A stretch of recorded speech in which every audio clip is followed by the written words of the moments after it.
Recording. Okay, let's get going. Not a worry. Let's see, we'll start this planning commission meeting for May 27th. Erica, could you please do a roll call and let people know how to get in touch online? Sure. Thank you. Commissioner Freeman has let us know that she will be absent today. So with us today in the chambers, we have Chair Bluth, Right here. Vice Chair Silva, Here. Commissioner Brassfield, Commissioner Dawson, and Commissioner Latassa. Here. And I can go ahead and announce staff members present. Today we have our planning manager, Levi Hill, our principal planner, Fernanda Roveri, our principal planner, Christy Sabdo, and myself, recording secretary, Erica Barrera. Information on participating in today's meeting and providing public comment, including remotely by Zoom or telephone, is on this meeting's agenda, which is online at monterey.gov/agendas. Remote commenters will be muted until it's their turn to speak, and a timer will be shown on the screen. If you're connected on Zoom, the timer is accurate with no delay. In the chamber, we recommend keeping phones and devices muted to prevent audio interference with the meeting. Thank you for participating in your city government. Thank you, Erica. So it looks like the only thing we have on the consent agenda is the May 13 minutes. Any comments on the minutes? No. Anybody in chambers have any comments on the minutes? Anybody online, Erica? I see no hands raised online. Do we have a motion? I'll make a motion to approve the consent agenda. Second. Great, thank you. So we have a motion and a second. Could you do a roll call for us, Erica? Sure. Chair Bluth, Yes. Vice Chair Silva, Yes. Commissioner Brassfield, Yes. Commissioner Dawson, Yes. and Commissioner Latassa. Yes. Okay, those minutes have been approved. So, are there any people in chambers that would like to make a comment on anything that's not on today's agenda? No? Anybody online, Erica? We do have one hand raised online. I can go ahead and allow telephone caller ending in 902 to speak. Please. Good evening. This is Nina Beatty. I just wanted to briefly comment to the Planning Commission. I noticed on the City Council's agenda that in addition to reviewing how boards and commission members are selected, they're also planning to look at consolidating the Planning Commission with the ARC. And I asked for the Planning Commission to oppose this consolidation. I think it would restrict a lot of the input that the city needs. And it's not a good use of city resources to do that consolidation. We need those two committees to remain as they are. Thank you. Thank you. So let's move on to the first public hearing item. Consider 456 Lighthouse Avenue, adopt negative declaration ER 240018 for assembly major use and amplified music. Use permit application UP 23007 to allow assembly major use and amplified. Christy, do you have a presentation for us? I do. Thank you. Thank you, Chair Bluth and Commissioners. My name is Christy Sabdo, Principal Planner with the City of Monterey. Tonight, this is regarding 456 Lighthouse, negative declaration and use permit to allow assembly major use and amplified music. As background, the existing building is a professional office building and assembly use with an existing parking lot. The building was remodeled in 2020 for use as a private office building and warehouse storage facility. The existing building carries a B occupancy group limited to 30 occupants. We visited the site today at 2:30 and just sharing again some pictures. A loft on the second story. Kitchen facilities, a loft again. The zoning is planned community lighthouse specific plan. The general plan land use designation is mixed use neighborhood. It is located near the corner of Lighthouse and Drake. So the lighthouse specific plan allows assembly major use with a use permit.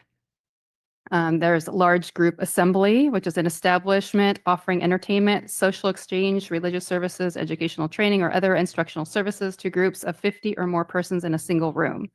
And then there's examples that include performance venues, movie theaters, community centers, social clubs, community centers, or similar uses. The Lighthouse specific plan also allows amplified music with a use permit.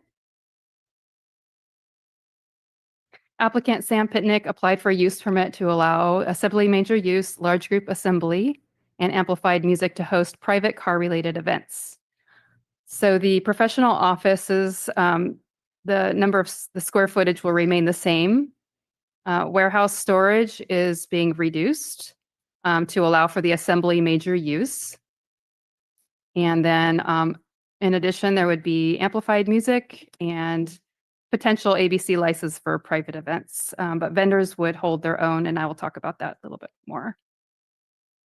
So this came to the Planning Commission on November 26th. At that time, the applicant was proposing 12 events per year.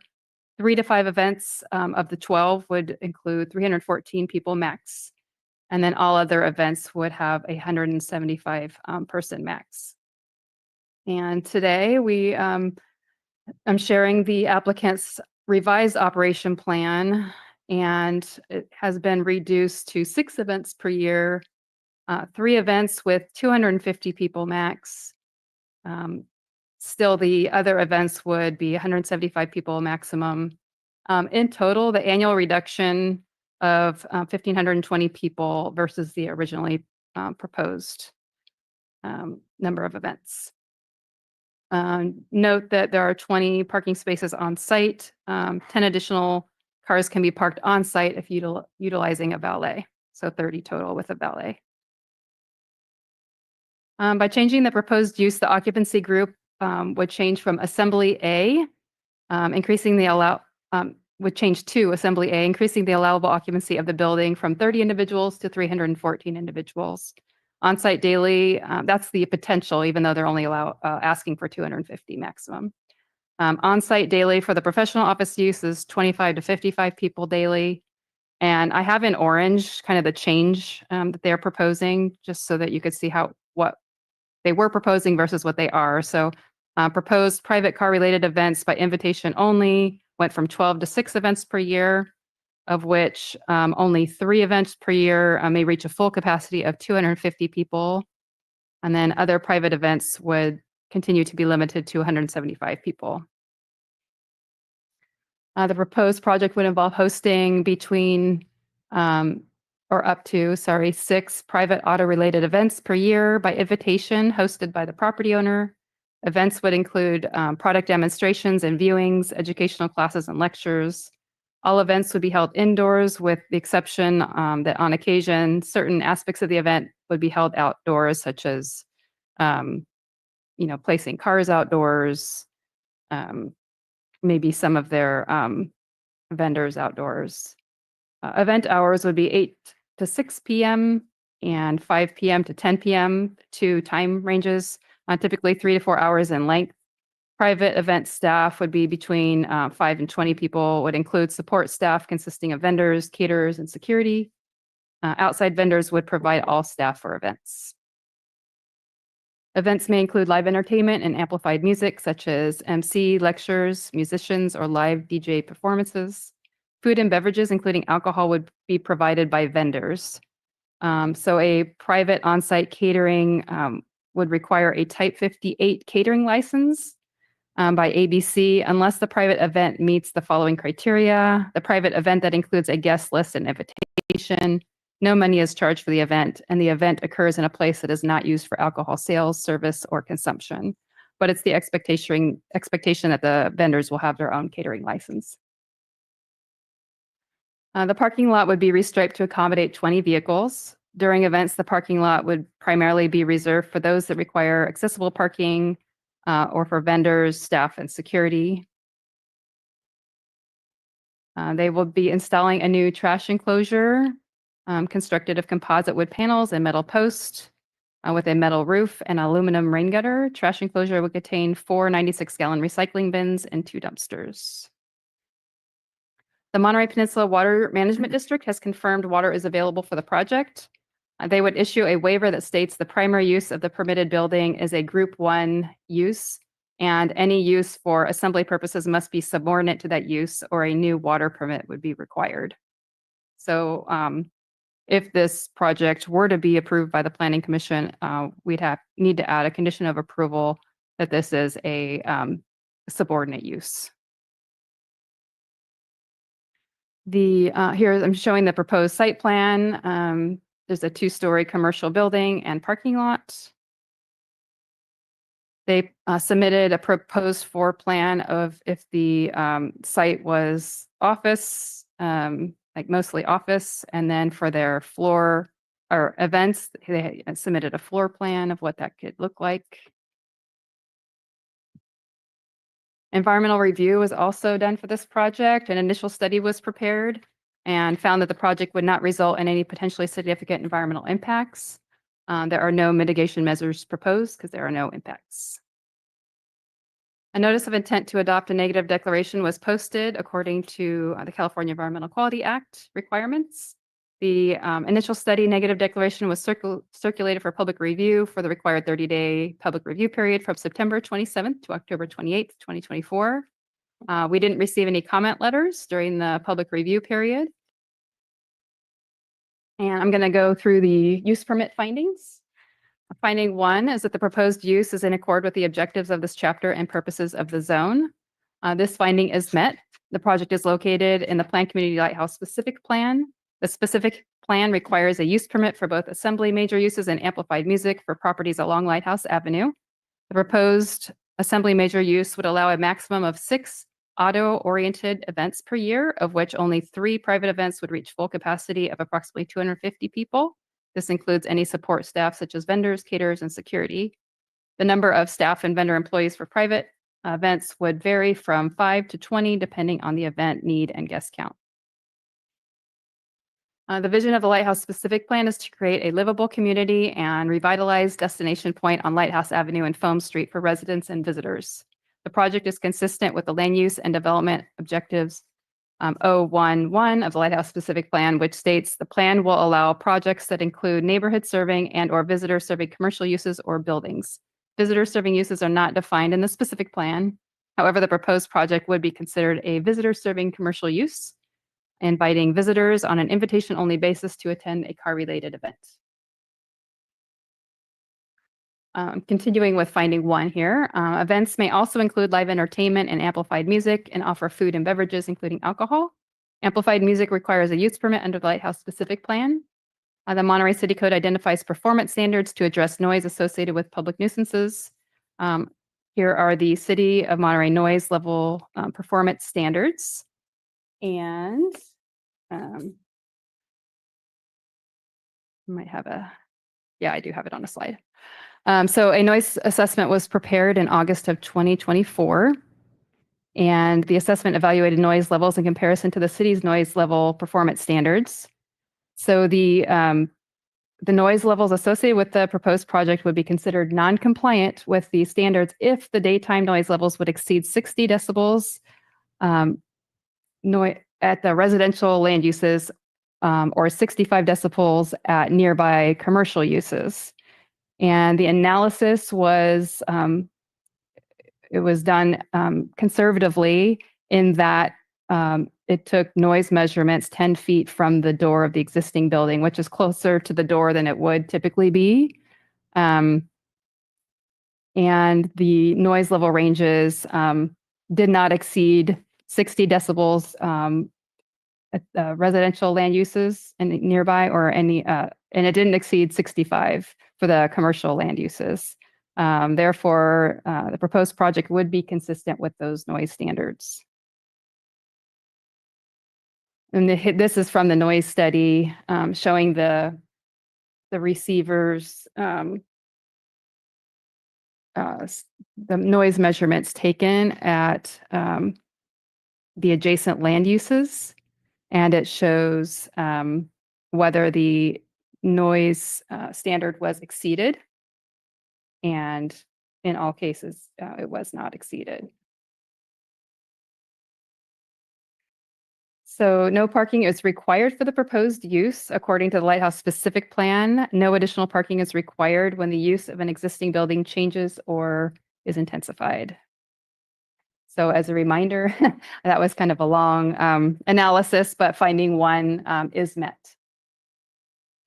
Finding 2, the proposed use and the proposed conditions under which it would be operated or maintained will be consistent with the general plan, will not be detrimental to the public health, safety, welfare of persons residing or working in or adjacent to the neighborhood of such use. This is the finding, and we have found that it cannot be met. The general plan designation is mixed-use neighborhood. The mixed-use neighborhood use allows for multiple functions within the same building or adjacent to one another in the same general vicinity to foster a mix of uses that encourages people to live, work, and play and shop in close proximity. A full range of uses are permitted: residential, retail, employment, entertainment, cultural, public, and personal service use. While the project meets the intent of the mixed-use neighborhood land use designation, the operation has the potential to create adverse impacts that would be detrimental to the surrounding neighborhood. Parking isn't required for the proposed assembly major use in the Lighthouse specific plan. However, the private car-related events would significantly increase parking demand in the immediate vicinity. The proposed 3 private events are each proposed to have up to 250 people in attendance, with only 20 parking spaces available on site. The discrepancy in allowed occupants and minimal parking provided would cause a disruption to the neighborhood and for the businesses along Lighthouse Avenue where parking is already considered limited. Comparable uses located elsewhere in the city would typically require an on-site parking ratio of 1 space per 50 square feet of space. If that ratio were applied to the proposed project, a total of 88 parking spaces would be required. Nearby sensitive receptors, including the adjacent hotel Victorian Inn, Inns of Monterey, and the new Monterey neighborhood, could potentially be adversely impacted. Inn rooms are located adjacent to the building at 456 Lighthouse, and noise from the events could impact their guests' stay and therefore their business. Therefore, the proposed use could impact the welfare of persons residing or working in or adjacent to the neighborhood of such use. Staff finds that this finding cannot be met. Finding 3 is the proposed use will comply with any specific condition required for that use. With the recommendation of staff denial, there are no recommended conditions of approval. However, if approved, the applicant would be required to maintain compliance with any associated conditions of approval. Staff recommends that the Planning Commission adopt Resolution 1 adopting the negative declaration for an assembly use and amplified music at 456 Lighthouse Avenue. Staff recommends that the Planning Commission deny Resolution 2 denying the use permit application for an assembly major use and amplified music. Staff is available for questions, and the applicant is also in attendance today and plans to speak. Thanks, Christy. Do we have any questions for Christy? You want to start, Peter? Thank you, Christy. Did the negative declaration identify the parking deficiency during the environmental review as a adverse impact? Parking is not an issue that needs to be addressed under CEQA. That's what I figured. I read the negative deck and I was trying to find any paragraph that went into it. And I didn't see it at all. So, why is that? Why is parking not considered something for this type of review if indeed the city is now recommending a denial based on this particular impact? All right, it used to be considered under CEQA, but it's not, and I can't give you the reason for that. I'm not. Yeah, I'll just add it's no longer considered an environmental impact in terms of CEQA. So it can still be impactful in the way of making the findings for a use permit, but as far as it's not considered necessarily a significant impact on the environment. Right. It used to be. I know that, Yeah. projects way back when would always get hung up over things like traffic and parking during environmental review. So traffic is still considered an impact. Now they did change the metric on which it's evaluated under from a level of service metric to a vehicle miles traveled. So that still is considered, and that was evaluated in the negative declaration. However, parking is no longer evaluated in the same way. Thank you, Levi. Terry? So I noticed, thanks, Christy, Sure. in your report that other events for up to 170 people I guess, are exempt from this. Can you go over that, the 175 other events? Or rather, the events for up to 175 people? Yeah, sure. So 6 events per year, and I could get to the slide if that's helpful. Let me just, sorry, go back really quick. So they're proposing 6 events per year, and of those 6 events, only 3 events would include 250 people.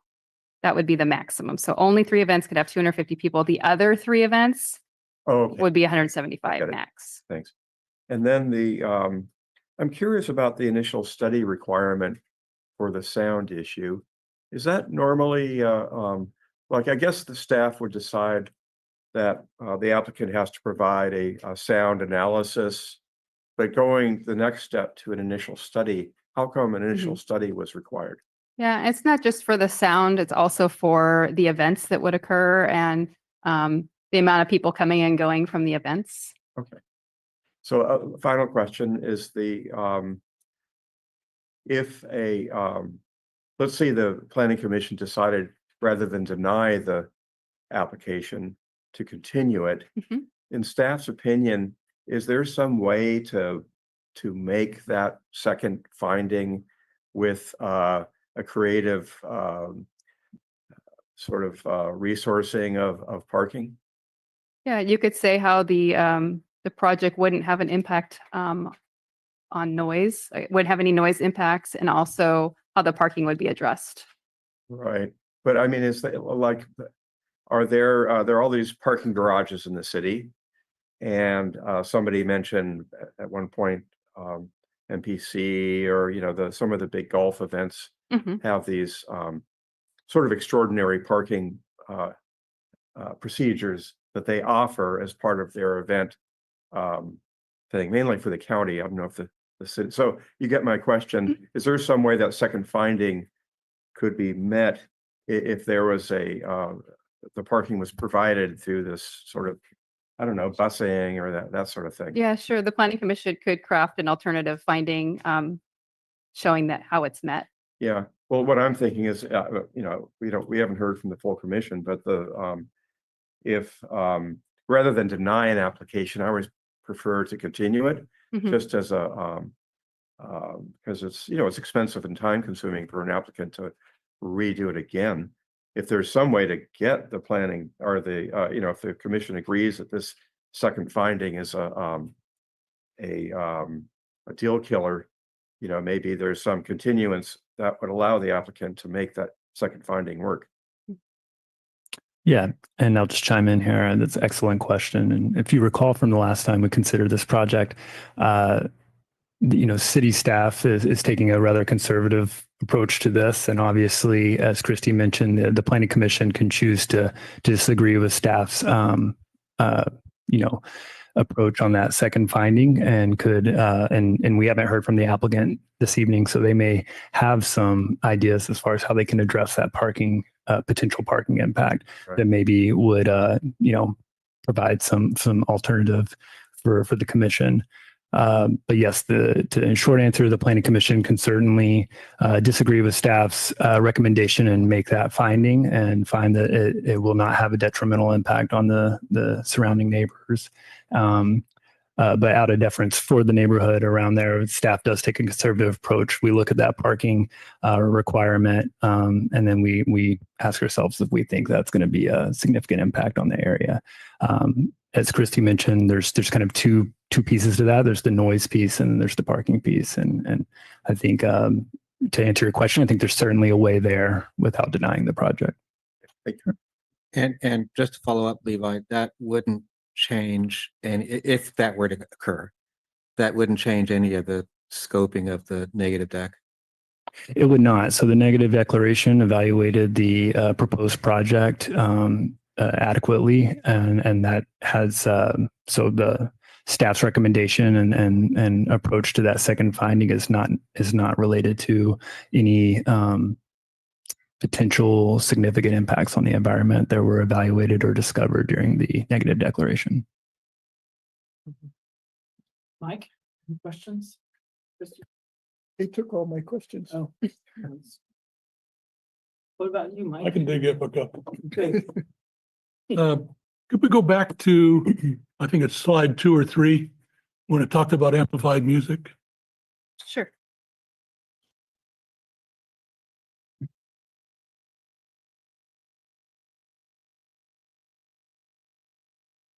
Try the next one. Let's see. I thought I saw it said inside or outside. In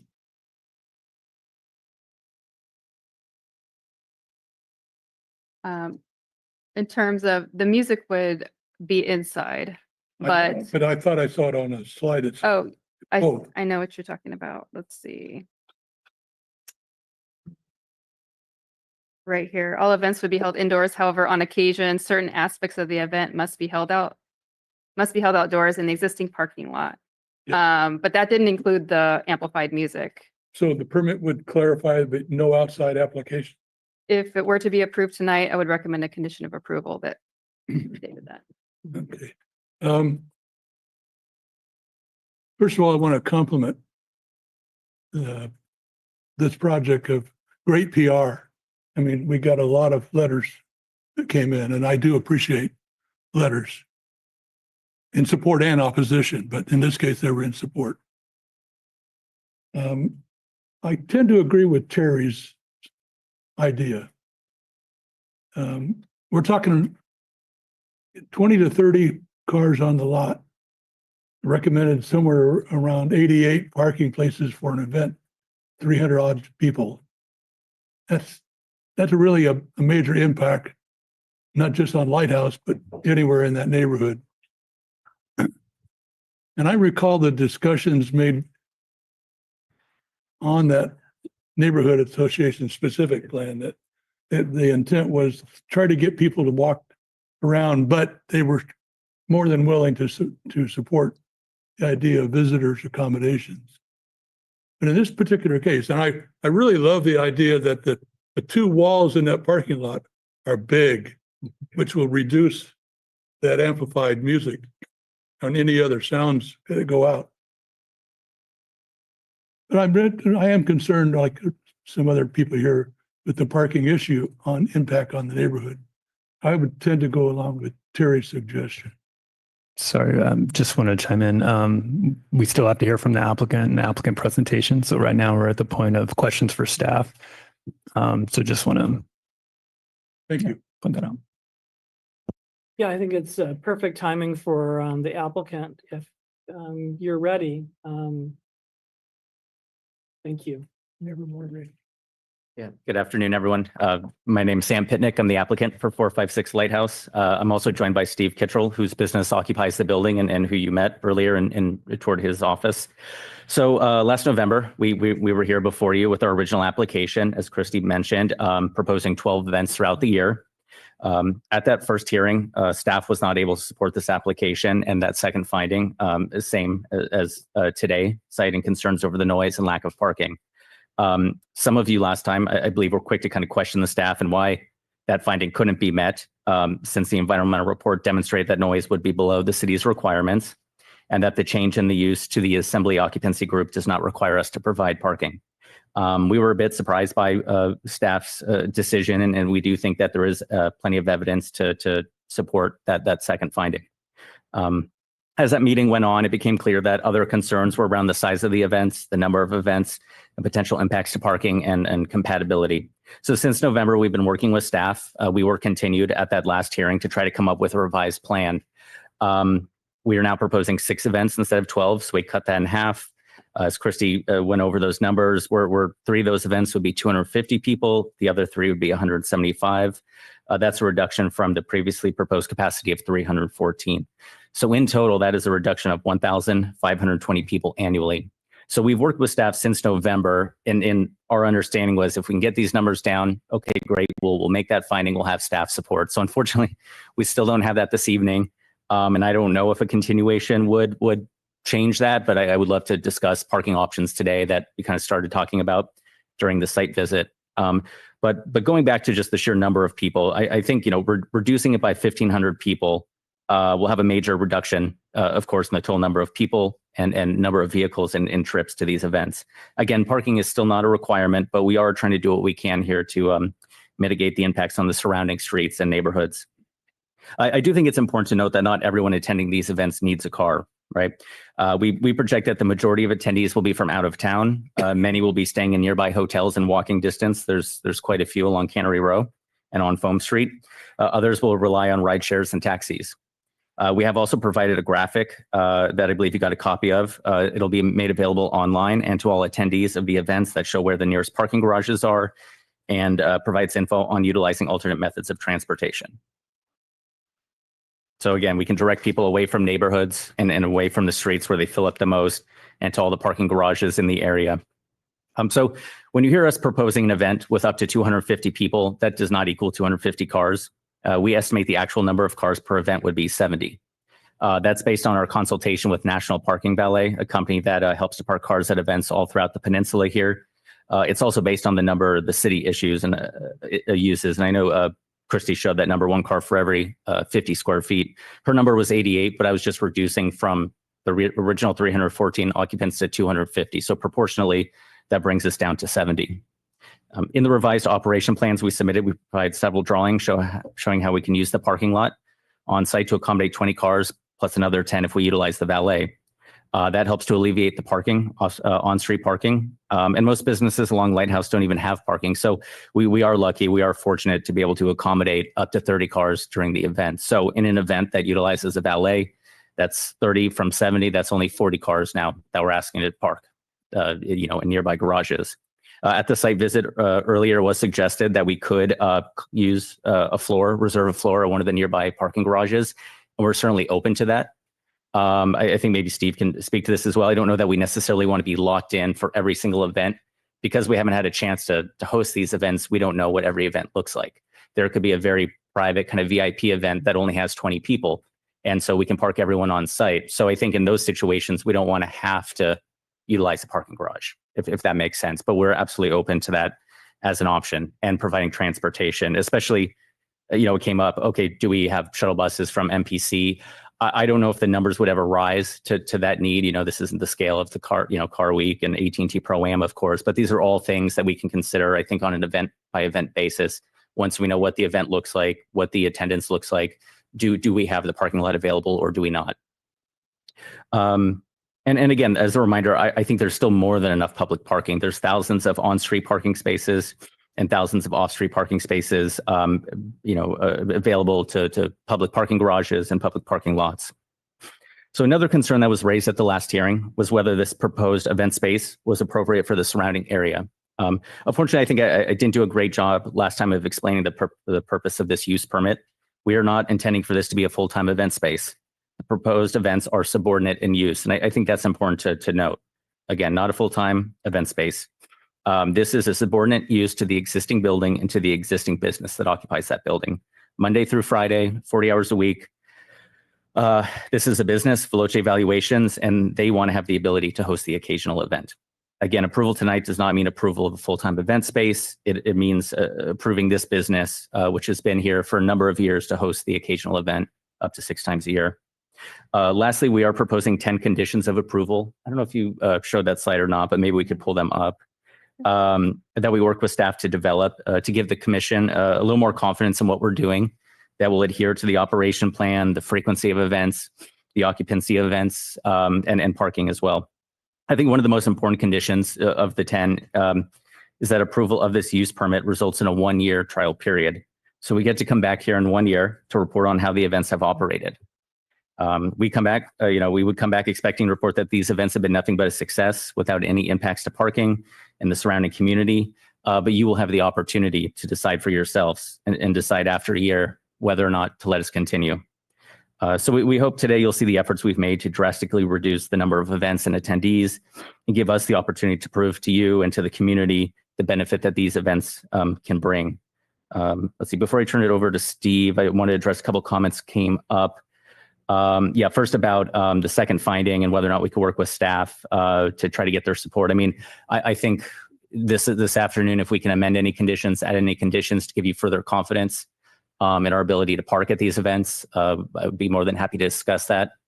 We were continued last time and it took us 6 months to get back here. So we'd love to try to come to a happy conclusion this evening if possible. And I think that was it. I clarified the 88 spaces versus the 70 spaces. So yeah, thank you. Thank you for coming out this afternoon to see the facility. We think it's very well suited to support these types of events.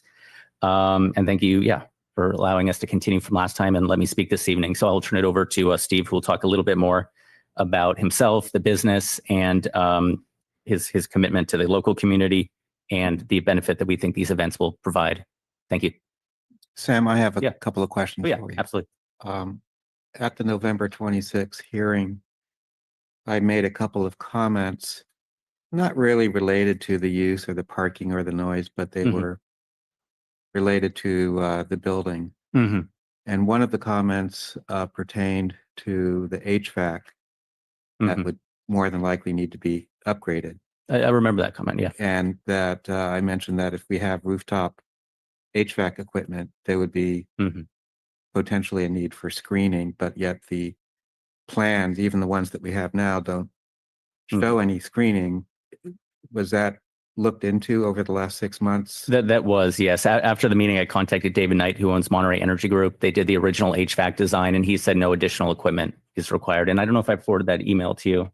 I thought I had maybe in the correspondence, but he said the existing equipment that's in there is adequate. It just needs to be kind of dialed up, recalibrated, but no new equipment would be required.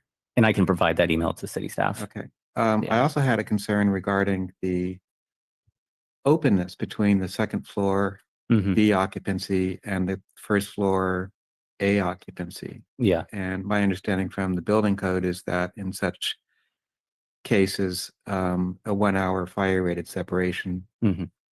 would be required. And yet the images that we were presented Mhm. still shows an open kind of a glazed area there between the two. How does that Yeah. get resolved? Yeah. So, assuming we were approved here this evening, to make those changes, we would have to apply for the building permit, of course, and then those plans would reflect that. I'd want to go back and double check because I think it was the 3-story stairwell, right? That was triggering it. I don't know if it was the mezzanine open. No, it's simply a matter of the two different occupancies. It yeah. doesn't have anything to do with the stairwell. That's a separate thing altogether. Okay, I would need to go back, but I know in conversations with the building department, they did do a preliminary review of our design and gave us sort of preliminary plan check comments, if you will. And one of them, was we would unfortunately have to cover up those beautiful stairs with a 1 hour rated enclosure. I don't remember them having a comment about the mezzanine, but if they did, unfortunately, we would at least have to maybe close that up with a rated glass. I'd hate to lose that view between the two spaces, but yeah, it is something that, I think our client, the building owner, is committed to this, and is willing to make these changes and are aware of the potential changes. I'm just bringing this up as a sort of an FYI, just kind of a cautionary thing to think about. No, I appreciate that. And lastly, I guess I want to just conclude by suggesting that if indeed, when we deliberate, and I know that your preference is to not continue, because of the time extension and so forth. But would you be willing to come back and have a discussion with us during deliberation if we were to consider working out some kind of a parking? Absolutely. And at the end of the day, we'd rather be continued than denied. I just was, if we have the opportunity to give you a degree of confidence this evening to, vote in our favor, that would be great. But if not, if it requires more time, then of course, we'd be open to a continuance, and I'll be here to chime in during deliberation if you need me to. Thank you, Sam. All right. Thank you. After our meeting at your site, did you have a chance to look at any more of the external parking options? Or, I mean, it was really quick between turnarounds, so I'm not expecting. Steve and I, did talk about it, and we absolutely think, the opportunity to contract directly with the garage, with one of the city parking lots or parking structures is definitely an option. Do we know if it's something that the city offers as a? I think you were going to make a call. I don't know if you. Sorry, I didn't have time. Oh, okay. Yeah, that might be, one of the reasons to look at a continuance is to give you the chance, an opportunity to, piece together some of these possibilities, because I think the neighborhoods are tight. And so parking is an important consideration, as staff is saying. So it definitely is. And if continued, we would certainly contact the city and find out. And if they don't, we can look around and see if there are any private parking lots. I don't know if there are in the immediate vicinity. But again, I think we'd want the time to sort of craft that condition, so we're not necessarily locked into that for every single event, because again, there may be events where we can park everybody on site. So we'd hate to have to kind of shuttle them, a couple miles down the road. Yeah. No, that makes total And I think at the site visit today did come up that I think a lot of the neighborhoods up the hill do have resident parking permits. And so I do think that that also helps to discourage and hopefully, completely stop anybody from parking in those neighborhoods, after hours during these events. great. So you have another presentation coming up. Yeah, Steve Kittrell, who owns Veloce Valuations, would like to speak. Great, thank you. Thank you.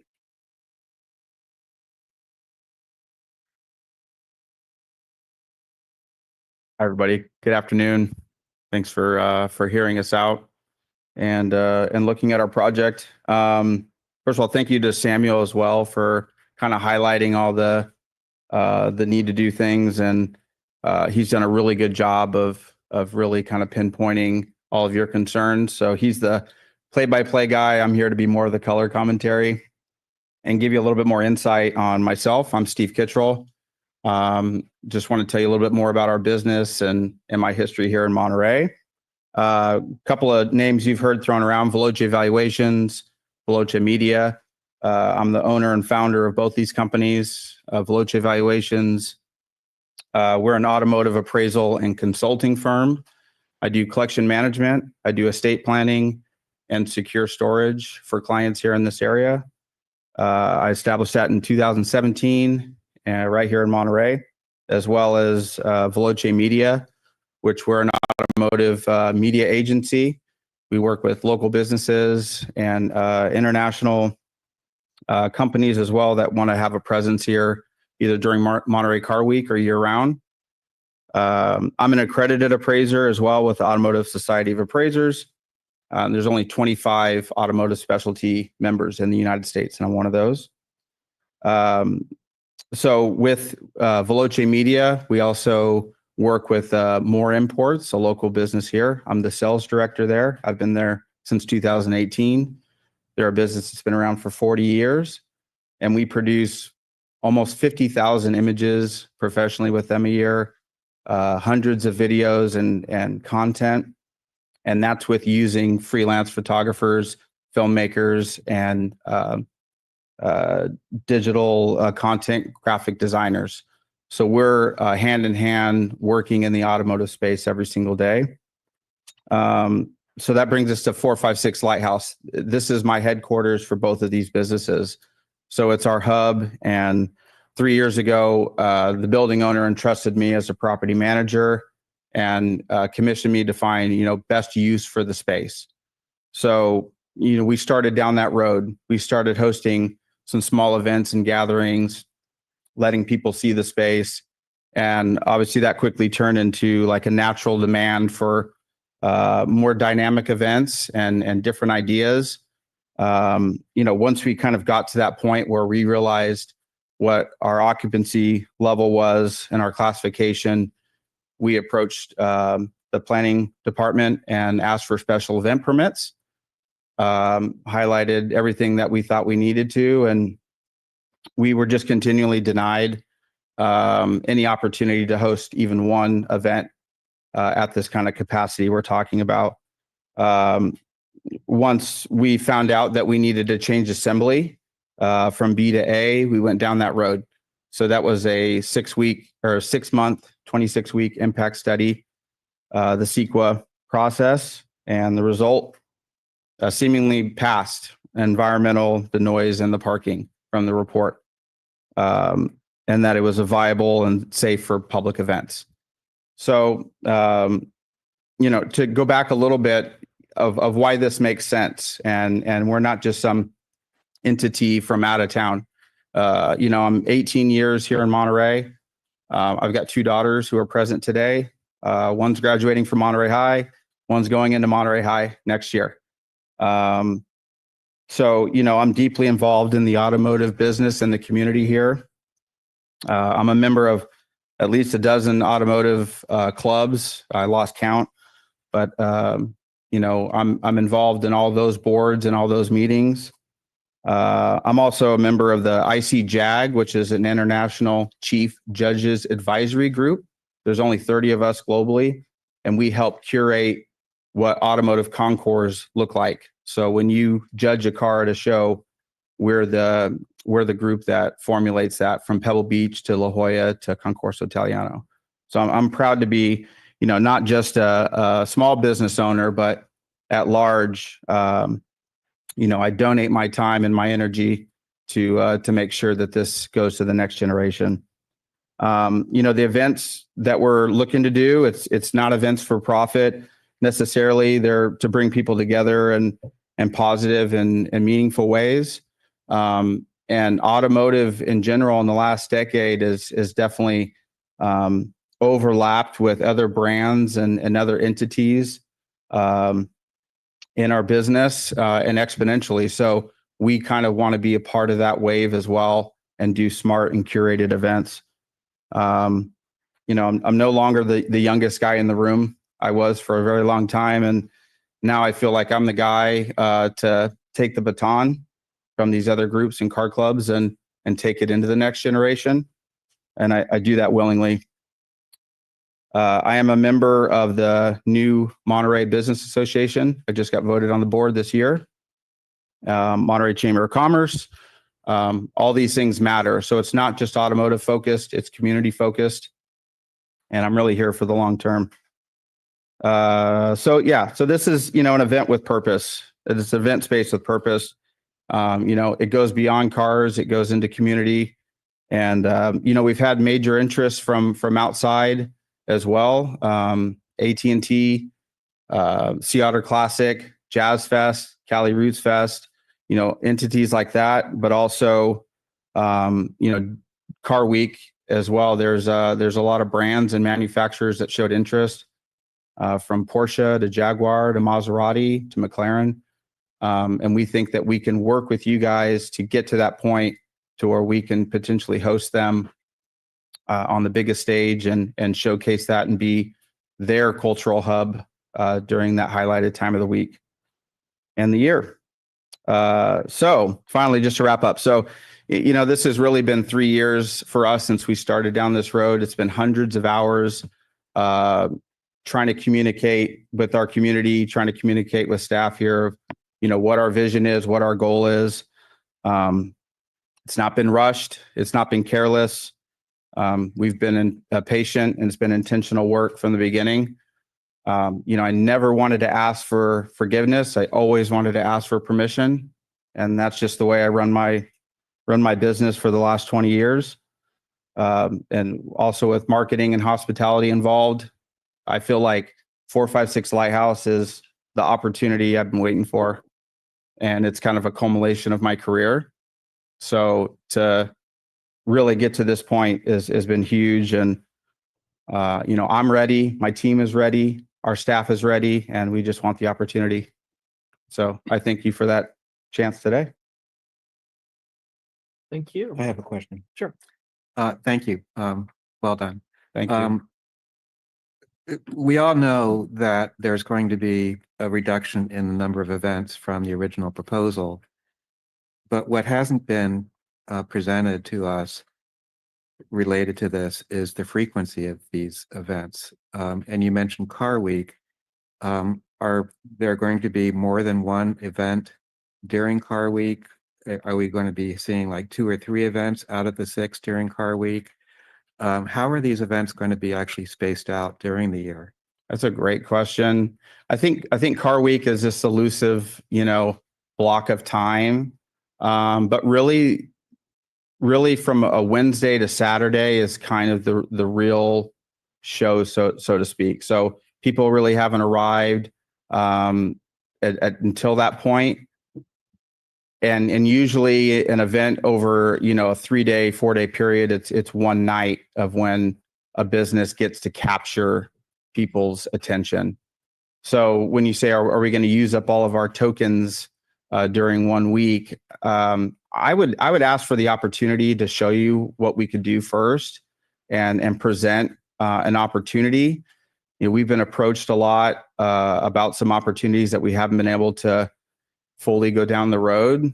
So I would tell you Car Week would probably more of like a couple of day open house, kind of a flowing a window of time, which we offered of when that would be, with probably one evening being kind of the anchor for an event.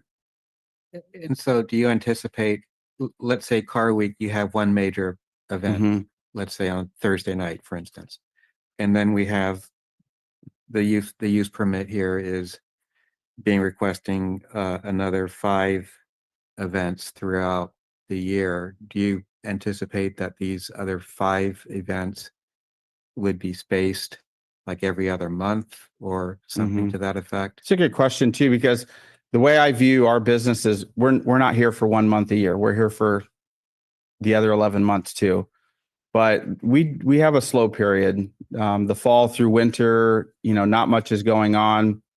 Once we hit spring and going into the late summer and fall, there's more opportunity for us to bring people together. They're more active. Cars are out and about. The weather's better. So yeah, I would say, obviously we attempted once a month was kind of our initial thought. And that seemed fair.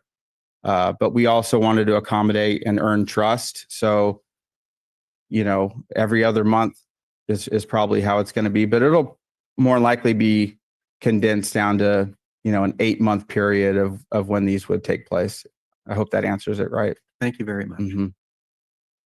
Terry, no, Mike? First of all, thank you for working with staff to reduce the number. I thought that was very accommodating. In your model, during Car Week, et cetera, are you, in lieu of 12, are you looking at maybe using some conference facilities for these kind of gatherings or some supplement gatherings?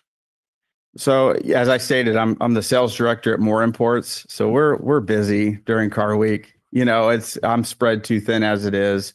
So in saying that, we do want to concentrate our Car Week experience into a shorter window, and not say I'm taking every opportunity, and so I'm going to use every building space that I can to accommodate a bunch of clients. I'm really looking to minimalize it and make it impactful, simple and significant. So, this space would just be used in that short period. Anything else, there's other venues for other people to book. So we wouldn't, does that answer what you're asking? Those of us who live here know what happens on Car Week. Sure. I don't see opportunities, and you've outlined your background and in the collection and knowledge of so forth. I don't see, and I don't know the particulars of your presentations for these 6 events, but are there things that can be enlarged or put at another venue that Yeah, doesn't have parking problems, as an example? sure. Yeah, We I want you to be a success. appreciate that. No, I think if there were opportunities that didn't fit our space, I'm gonna direct to other spaces. We know about other business owners and other spots that people can go, and sometimes the smartest thing to do in business is to walk away from an opportunity and not take something on that doesn't fit. So we want to court and we want to agree to opportunities that work with what we're agreeing to here. So if it doesn't work, it's not for us. And if it does, I'm going to maximize it and make it the best. Thank you. Now, I have a follow-up. You mentioned that you're the sales director at More Imports, and I drive by there occasionally and Sure. salivate when I look at the Porsches and things in the window. But there's also a parking lot there. Mhm. And my recollection, most of the time it's underutilized. Would there be an opportunity to capture that parking lot and shuttle people to your event? It's possible. Yeah, it's an interesting thought. We have done some events over there as well. It's actually more limiting than our space. Del Monte seems to be a tougher in and out than Lighthouse. Lighthouse kind of lends itself to more community, more restaurants, more small businesses that people can kind of mingle. Where that spot in Del Monte tends to kind of, we would be the only thing to come visit. But it could be used as an auxiliary opportunity. I'd have to ask my boss. to see if that would work. Great, thank you. Thank you. Appreciate it. Anybody in chambers have a comment to make?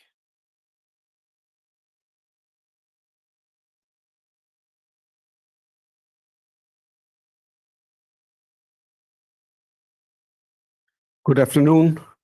Is it on? Yes, it is. You're Okay. My name is Carl Lautsen. I'm the property owner on Lighthouse Avenue. This Lighthouse Avenue is a destination for the neighbors.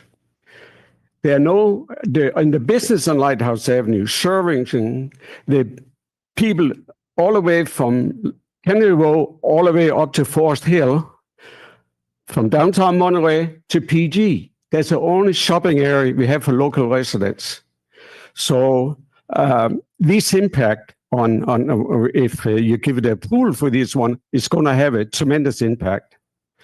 Not only that, our specific plan and the housing plan is telling us that we need to have the housing, and one of them is on Lighthouse Avenue. I have done 4 mixed use on Lighthouse Avenue. Not one of them did I get a variance for parking or any other variance. Met the height, site, and everything approvals and whatever the regulations were. I said, well, I could put some more affordable housing in if you'll give me a variance for parking. They said no. Parking is very difficult in that area because many of the businesses are in old buildings on Lighthouse Avenue, restaurants, especially in the 500 block, they have no parking. So any variance they give on parking is going to impact those businesses. So here I see an application that provide no parking, have 312 people in a room, which was by the fire department before, said you can have maximum 30 people. You're going to have open 18 hours a day. That's the business hours to 10 o'clock at night. I'm just sorry, but I wish that the public could have a little bit more to say because the applicant spoke so long, but that's the way it is. But I'm fully against this. This one does not meet the specific plans. If I can only mention one thing, the specific plans say that revitalizing Lighthouse Avenue is for the business and resident alike. This one is not for the residents. Thank you for your comment. Anybody else in chambers?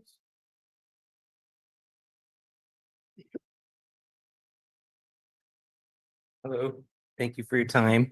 I'm here to speak in favor of the project. I'm the past president of the New Monterey Business Association. I run a property management company on Lighthouse Avenue. I manage multiple mixed-use buildings on the street. And as far as it comes for the noise, many of our residents that live on Lighthouse Avenue in those apartments actually enjoy having in that business district the noise. Some of the people that rent in our upper areas, they want the quiet, but in the downtown area, in the business district, we fully disclose this is in a business district, there's going to be noise. Many of those people fully aware and utilize those spaces. So I haven't had any issue with noise for my tenants in that area. As far as participating in the events that Steve has done, it is one of the most organized events that you can imagine in the car industry. Very well detailed out. You knew what you're supposed to do. There was all genders, all income levels, all different levels of age groups, all really enjoying a really nice time during that event. So I really don't see an issue in this event. There's 6 a year. It's something that's going to bring business to our downtown. People are going to walk from parking areas and see, hey, there's a carpet store. There's an international market. People on that street right now drive by at 35 miles an hour and pass those businesses very fast. They don't get an opportunity to even see what's there. So in the event that I attended, there were people from PG, Monterey, Seaside, Pebble Beach, and other areas, all coming to that area to enjoy a simple event.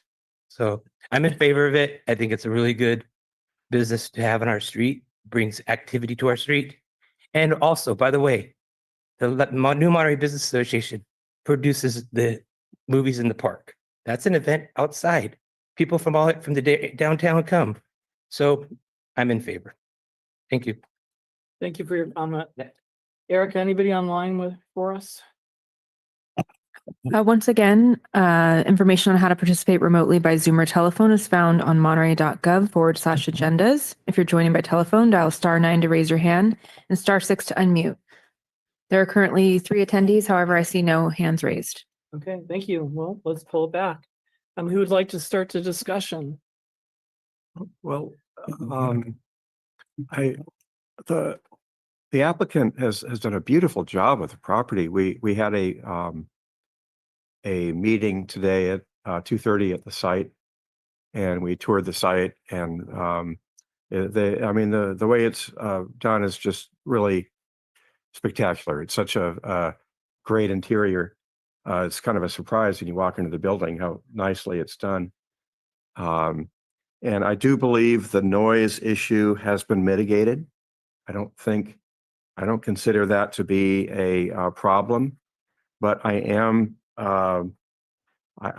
struggling with the second finding. I mean, we can't really, I don't know how we're supposed to approve projects unless we have findings. And I haven't heard anybody suggest how we make that second finding. So I'm, until I get somebody who can sell me on a second finding, I'm probably in favor of another continuance, unfortunately. I think they can probably figure out a way of making that of satisfying that finding and getting the parking to work. There is a residential area above this, and the lighthouse is a notorious parking street. So it's quite an impact on that neighborhood. And right now, I do tend to agree with staff's analysis of that second finding and the first and the third. So it's, you have to make all 3 in order to approve the use permit.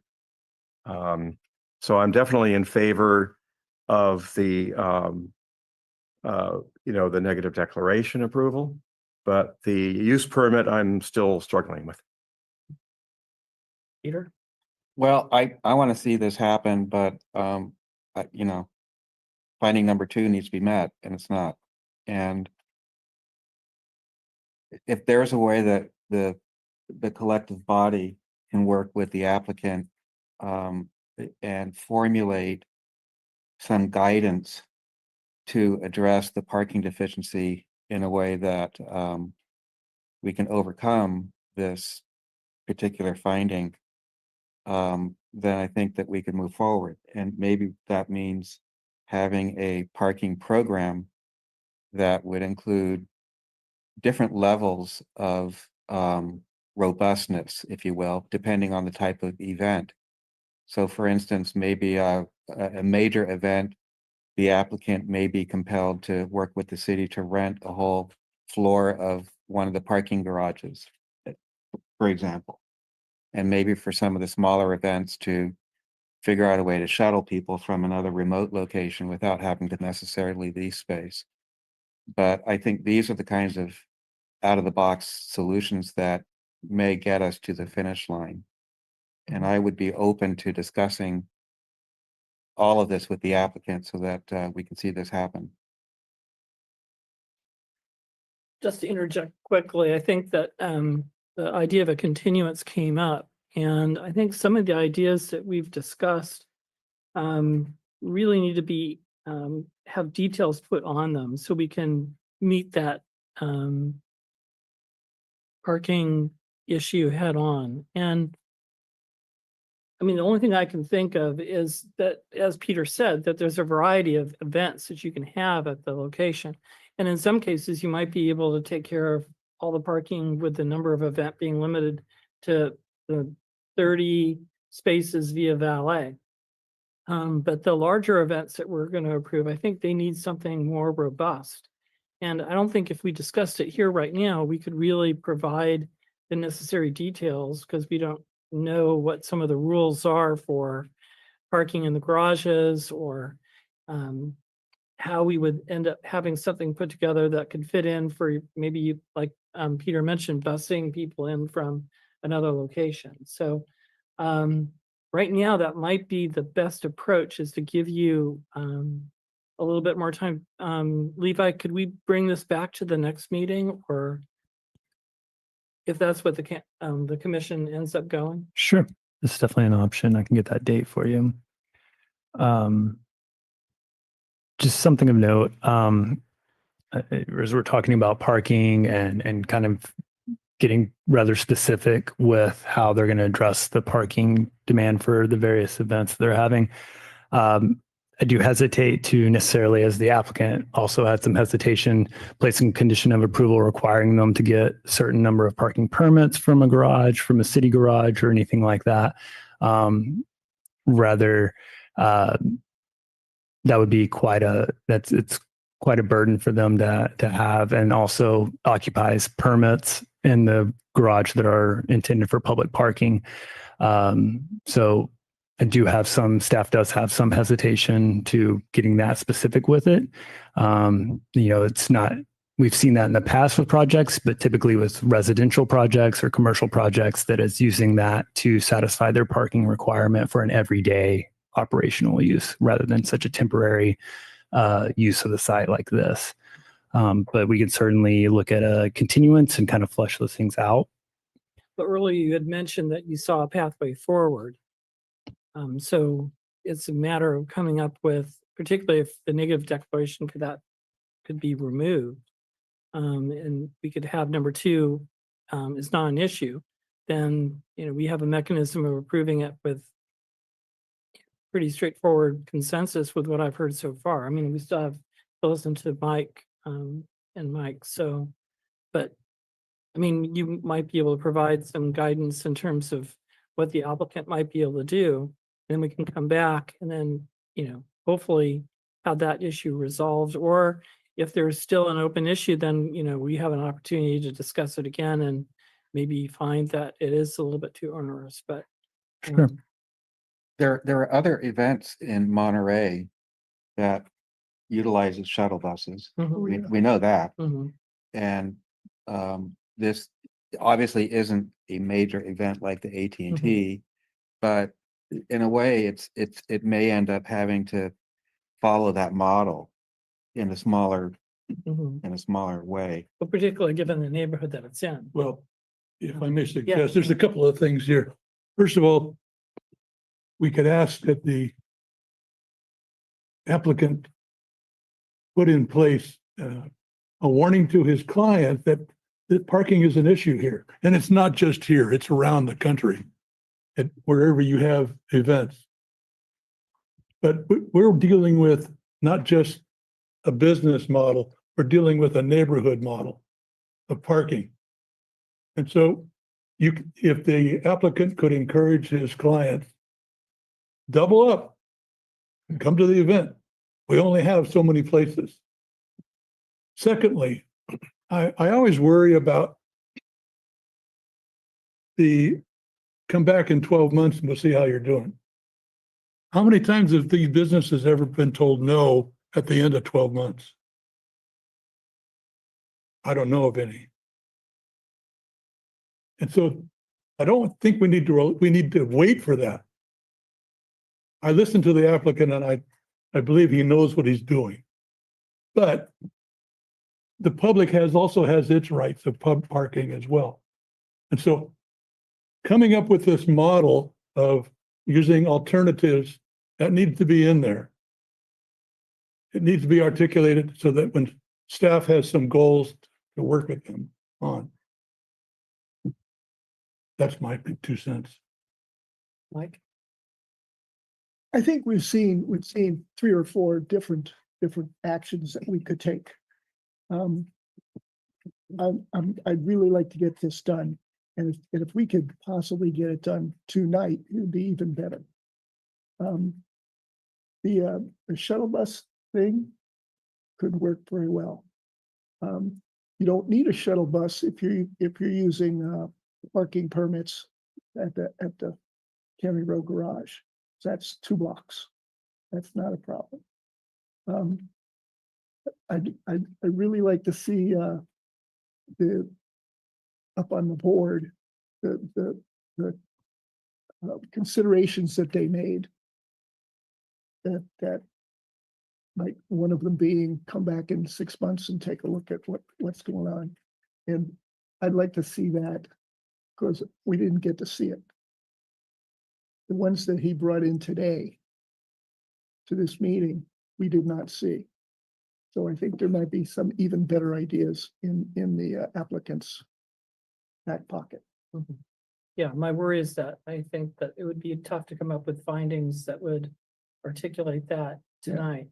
But I think if we give them a week and they can work with staff, that might help, resolve the issues under number 2. So, Yeah, and I think Commissioner Dawson's correct. There's a few different actions, different ways to get there. Staff is happy to help, craft that finding if you can get to a point where the commission can get to a point where they're comfortable with the request, they're comfortable with the level of parking that can be provided, and they feel the project will not be detrimental to the public or surrounding neighborhood. We can certainly help you get to that finding. We can help you get to a set of conditions of approval.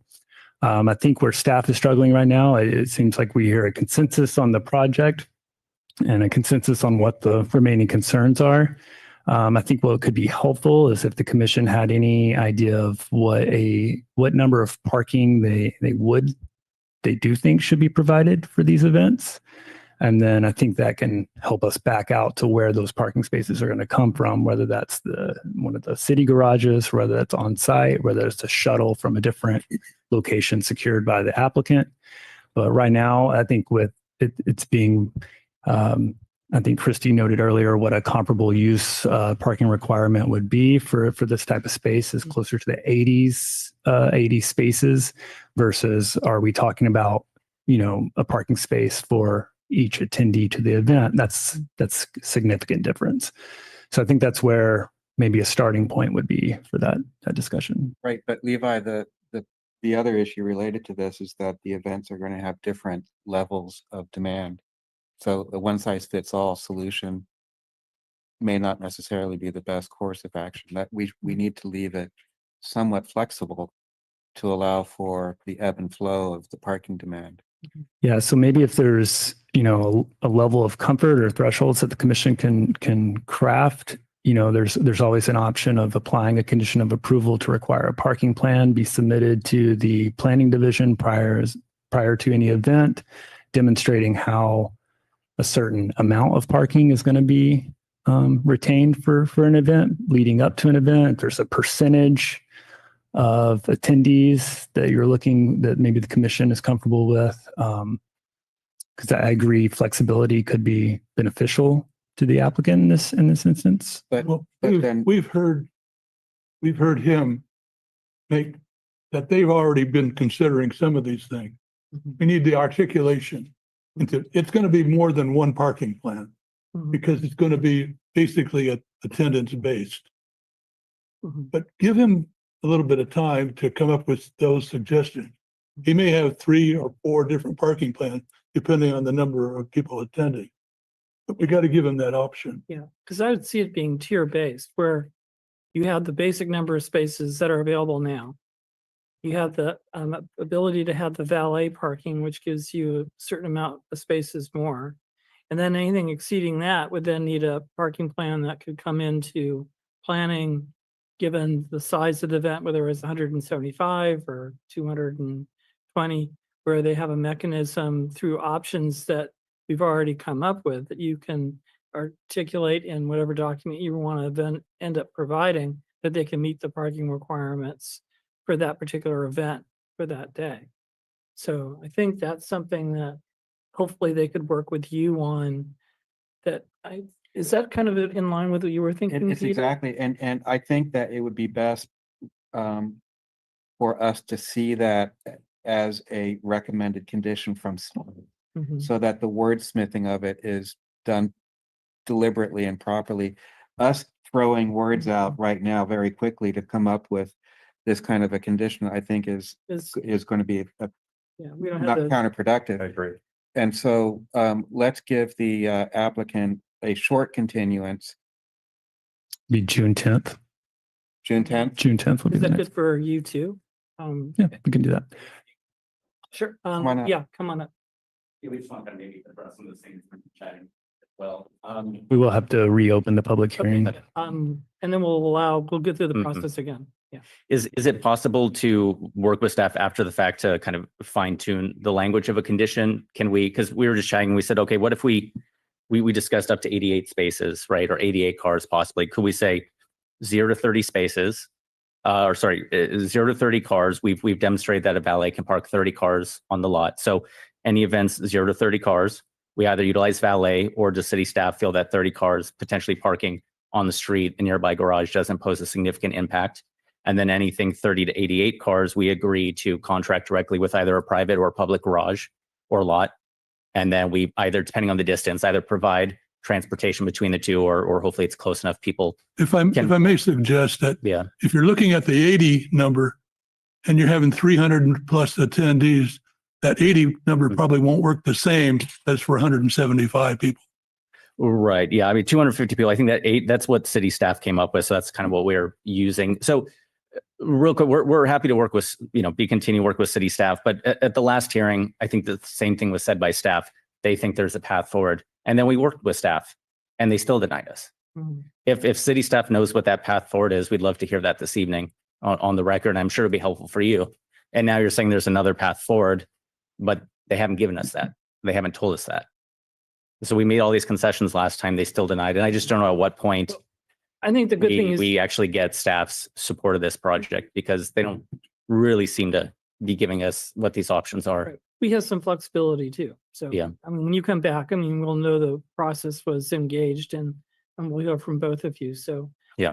I would think that your best opportunity, and we can discuss it further, might be to go ahead and continue, and then you'll have an opportunity to work with staff and have something that fits right into the resolution that we're going to approve that will, I think, make everything much secure for getting everybody here to vote in favor. Because I think it's a great idea.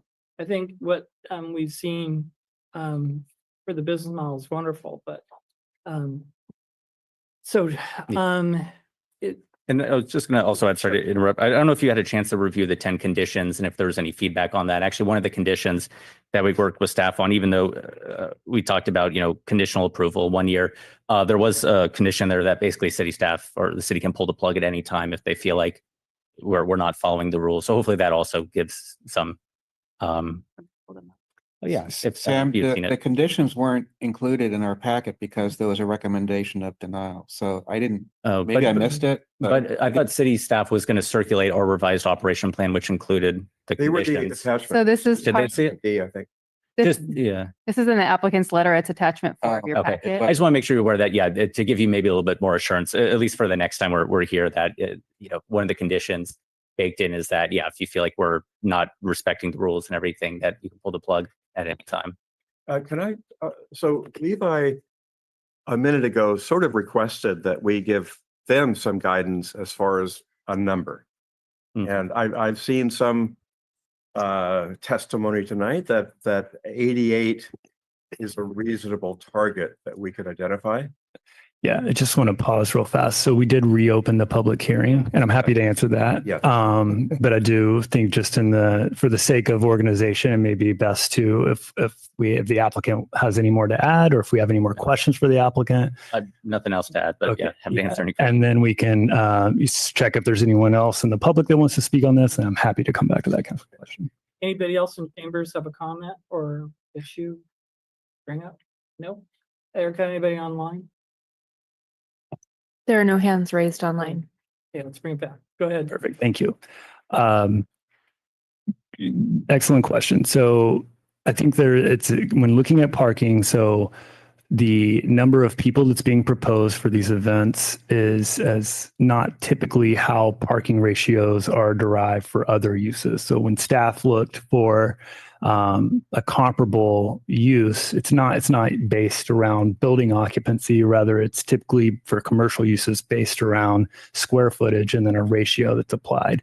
So staff looked for other uses that would be comparable. So we looked at eating and dining establishments that have probably the most intense parking use that's in the code. And that's, I believe, 50 per square feet. And then we looked at the size of the space. And then when you run back out of that calculation, you get to roughly 80 to 88 spaces.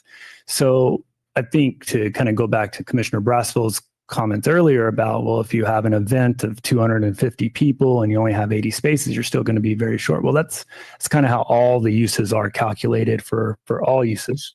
It's not really based around the building occupancy. That will always, almost always exceed the amount of parking that's being provided for any applicable use.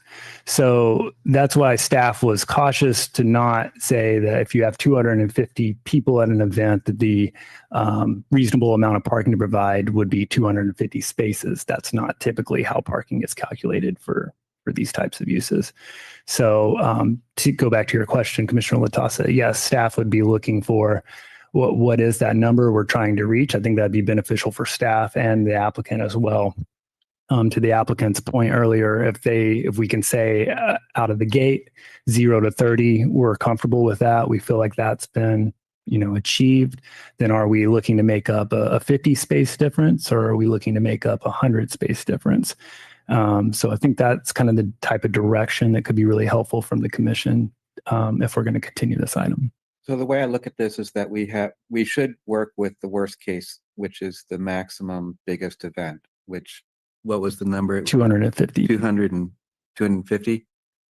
And so with the 1 to 50 ratio, that number was 80 spaces, 88 spaces. Well, that calculation came from the square footage of the building, utilizing that 50 Right. 1 space per 50 Correct. ratio. But that would be like the number that if we were to mitigate that parking, it would meet the finding.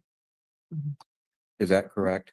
Well, the finding is essentially any amount of parking that the commission would feel would no longer be detrimental to the public health, safety, or welfare of persons residing or working in or adjacent to the neighborhood. But on the other hand, that finding that can be met because you're saying just a minute ago that that's the same ratio that is typically used in other uses like restaurants and so forth. Correct. So there is an analogy that we can place here to demonstrate that the health, safety, and welfare has been mitigated because we have a similar ratio for other uses. Correct. And that's kind of how staff was looking at it. If an eating or dining establishment were to occupy this space, how many parking spaces would be required based on that amount? And it would also allow a similar building occupancy. Well, it's an empirical approach, so. It seems like as a reasonable compromise kind of way of proceeding, staff is asking us to sort of pick a number that we ordain as the number they have to achieve. And then they've given us a calculation that achieves that. I'm happy to go along with that. It's obviously not going to be 250, and it seems like that lower number of 88 has a calculation associated with it that at least has some logic to it. But the 250 is only for 3 of the 6 events. Well, let's say 88 max then. Right. Right. Exactly. So just put a maximum cap on Yeah, it 88 instead of trying to do these tiers. Right. Yeah. If you look at the way laws are written, they have what they call intent. When the Lighthouse Pacific Plan came about, the original intent, because it was itemized as number 1, was to ensure that the parking associated with the neighbors, and secondarily, as point number 2, were those visitors. So we have to keep an eye on the intent of what we're trying, as a group, we're trying to maintain the city of Monterey. The rest of it is trying to pass it by the rules. But the parking issue to the neighborhood is important, and we cannot overlook that. Numero uno. So have we given you enough information to let you work with the, I'll go ahead and make a motion. okay, but. We also I'd need like to open know it up from to the Levi public again. And Christie. We already, Did- I thought it was just the applicant. no, Erica checked online. So, yeah. Okay. I've heard from some of the commission that the approach that staff used to get to 88 spaces is an appropriate number to work towards. Is that the consensus? Then I think that would be enough for staff to work with the applicant. I think something that could also be helpful for the commission when we come back could be if we can discuss with our parking division, perhaps some data we can provide as far as occupancy of some of the surrounding garages may give you all a little bit more to work off of as well, as far as what potential spaces will be available in those public garages. And that would be the maximum. 88 would be the maximum. Correct. Yes, Mike. There's a gorilla in the room, and that's the not requirement for the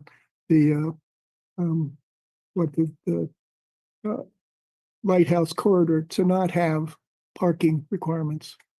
And here we are arguing over parking requirements. So how do we square that? Sure. So I think that's simply through the process of the use permit. You make an excellent point. As mentioned in the presentation earlier, the Lighthouse specific plan actually does not require additional parking with the intensification of a use. However, this particular use requires a use permit that requires certain findings to be made. So that's where you are kind of reaching beyond what that bare minimum standard of the specific plan says, and where this commission has the discretion to look beyond that and make those findings. So it's not in conflict with the Lighthouse area plan. No, it's not. So I make a motion that we ask for a continuance to address the findings issue to see if we can get positive finding versus a negative declaration. And that's to a specific date of June 10th. Yeah. Well, and then to continue the negative declaration as well, or to approve that tonight. That's a separate item. That's a isn't separate it? item. Yeah. It's a separate action Yeah. So included we in the can same. approve that tonight. You Yeah, could. We should. Well, let's do this separately. I'm going to make a motion to approve the negative deck. I'll second that. Erica, could you roll call that? Sure. Chair Bluth, Yes. Vice Chair Silva, Yes. Commissioner Brassfield, Yes. Commissioner Dawson, Yes, and Commissioner Latassa. Yes. Okay, that motion's been approved. A motion for the second item? Mike? Continuance to address the issue of the findings Mhm. with what staff recommends. A second? To June 10th. To June, yeah. Finding number 2 specifically. Yeah, to June 19th. June 10th. June 10th. Yeah, it could be finding number 2, but Yeah. just so we address the findings to begin positive instead of negative. Did you get that, Erica? I did. Okay. Yeah. All of right. course you did. Do we have a second? Second. Erica, could you do a roll call? Sure. Chair Bluth, Yes. Vice Chair Silva, Yes. Commissioner Brassfield, Yes. Commissioner Dawson, Yes. and Commissioner Latassa. Yes. Okay, that motion's been approved. Thank you. Well, I hope that is at least moving in the right direction for you guys. We'll look forward to seeing you on the 10th. So next item is recommend City Council amend Chapter 33 and 38 of the Monterey City Code to implement the provisions of the California Senate Bill 9 and Housing Element Programs I and J, allowing for ministerial approval of qualified residential developments and lot splits. Do we have a staff presentation? Not a formal presentation. This is a recommendation for continuance. We just wanted to give you a little bit of a teaser. But no, we're still refining the actual final draft ordinance. So we wanted to just make some final revisions to that before bringing it forward. However, the item was noticed, so we needed to agendize it. But yeah, staff's just recommending a continuance to the June 10th meeting as well. Okay. Is this this is obviously impacting applications that may otherwise go before the ARC potentially. No, SB 9 requires ministerial approval. Well, that's what I'm saying. If we're looking at more ministerial approvals for residential developments, whereas in the past it may have been discretionary, then applications to the ARC may be reduced. That's correct. State law is already in effect for SB 9, so it's already kind of operating under that. But you're correct. The result of SB 9 is that fewer items are required to go to ARC as they require ministerial review and approval. Okay, any commissioner comments? So tomorrow night is the city council meeting addressing the consolidation of the ARC and the planning commission. It's agendized on that meeting. That's correct. Yeah, Are along, commissioners going to be attending? I'll be there. I think I'm going to Discussing. join. Mhm. It's also going to go over appointment of new commissioners, how that process is going to work. Right. So Is that daytime or nighttime? it's a daytime. It's meeting. 4:00. Special meeting on Wednesday. And Levi sent us a note. Another special meeting. We have been duly noted. Yes. So we're still looking for a motion on this. Oh, this sorry. item. Yep. Do we have a motion for item 4? What is the action you're asking? Just a continuance to the June 10th meeting. Okay, I move that on item number 4, we continue this item to the June 10th Planning Commission hearing. Second. Erica, could you do a roll call? Absolutely. Chair Bluth, Yes. Vice Chair Silva, Yes. Commissioner Brassfield, Yes. Commissioner Dawson, Yes. and Commissioner Latassa. Yes. Okay, that motion has been approved. Okay, back. Any other commissioner comments? Levi, anything from you? That's already kind of been noted, but agendized on tomorrow afternoon's special council meeting agenda is the discussion of governance and the potential merging of boards and commissions. As you all know from the email that was sent out last week. Also follow up to the May 20th council meeting. We did have the levy of assessments to fund our Kennery Road, New Monterey, and North Fremont business improvement districts. And then tentatively scheduled for our June 10th Planning Commission meeting is our SB 9 ordinance use permit at 2400 Garden Road. And then also the other continued item from tonight's agenda at 456 Lighthouse. That's all we have. Great, thank you. Well, let's wrap it up at 5:34. Thank you. Thank you. Thanks.